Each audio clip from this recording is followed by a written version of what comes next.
கருப்பா அழகா அடிவாயா கருப்பா. மாலையிட்டு விரதம் இருந்து 18ஆம் படி பகவான தரிசனம் பண்ண நாங்க வாரோம். வழித்துணையா வாருமையா, நீ வழித்துணையா வாருமையா.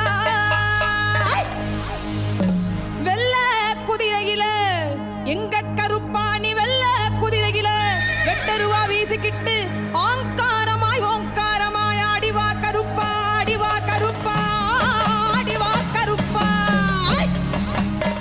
கன்னிசாமி நாங்கள் எல்லாம் கன்னி பூஜை வச்சிருக்கோம் கருப்பா. எங்க இல்லம் தேடி வந்திருந்து இன்னல்களை